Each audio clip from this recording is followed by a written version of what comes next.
Hi, I'm Sarah Katz. Everyone show your face, please. 1, 2, 3, 4, yes. Hi. This is Cities Beneath the Waves, the Power of Coral Reefs. Imagine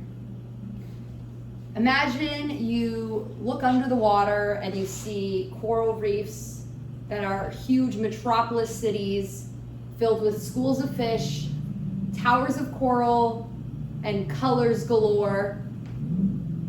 And then you look again and you see that the coral reef has become dead, colorless, and quiet. That is the reality of most coral reefs today in our world. The purpose of my speech is to inform about how coral reefs protect coastlines, support ecosystems, and how they impact the environment and economies.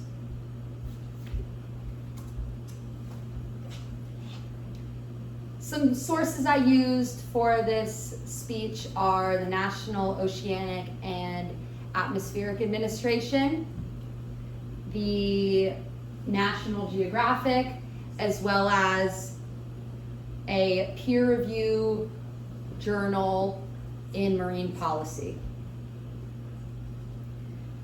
Some of my main points I used some of my main points for this speech are that reefs provide essential habitat for marine organisms.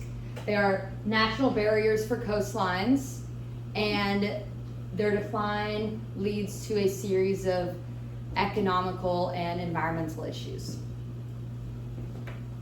My main point 1 is habitat. As you can see here, this is a beautiful habitat in the Great Barrier Reef for coral. It is so lively, so colorful, and you can see how there's many little holes and spaces for all the organisms to hide in. According to the National Oceanic and Atmospheric Administration, in the fisheries section with no date mentioned, under the article titled Corals, coral reefs take up around 1% of the ocean floor, while they sustain up to 25% of all marine life. That is a crazy statistic when you think about it, how little space coral reefs actually take up when they're already dying so much. And they are a natural breeding ground, shelter, and feeding ground for all this 25% of marine life.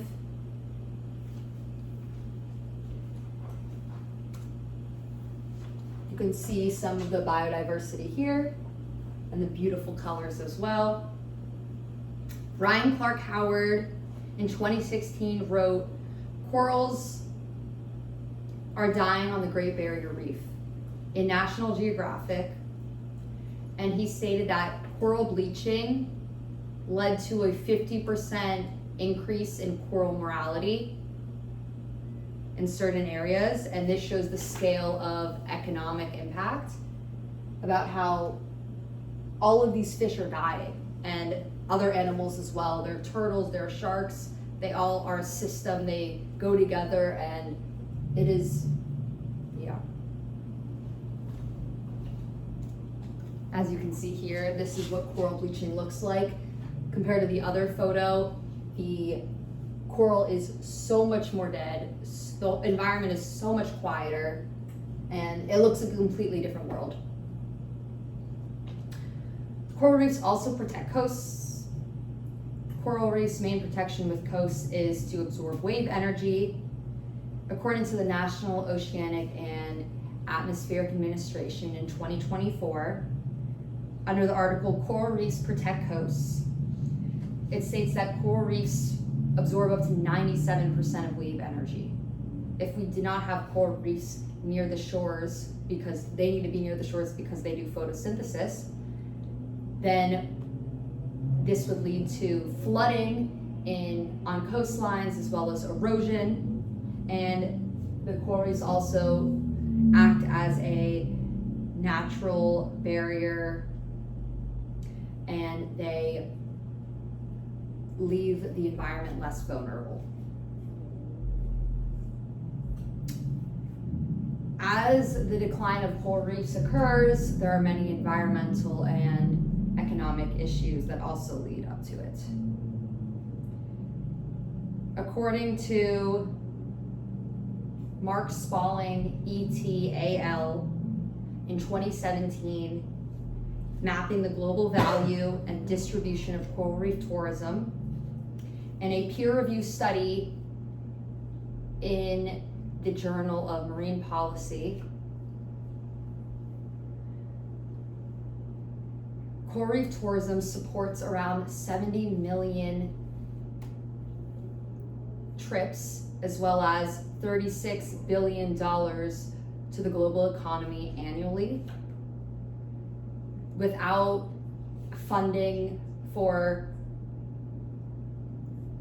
protection and conservation companies, as well as local businesses and local tourism, the coral reefs, without them there, they would not have these things available. There would be loss of jobs, and the economy will also decline. This highlights the wide reach of coral reef health. In conclusion, today we explored how the habitat, protection of coastlines, and declining impact of the environment and the economic state of coral reefs. Even though coral reefs may seem distant to us here in Gainesville, their health influences climate control, coastal safety, and economic impacts. Coral reefs are cities beneath the waves, and as they weaken, ecosystems crumble and economies shake. Understanding their role is key to understanding how the ocean sustains us all. Thank you so much.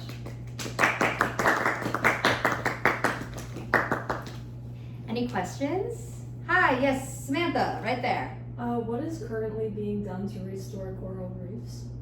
So what's currently being done to help restore coral reefs is there are a lot of recycling projects being created.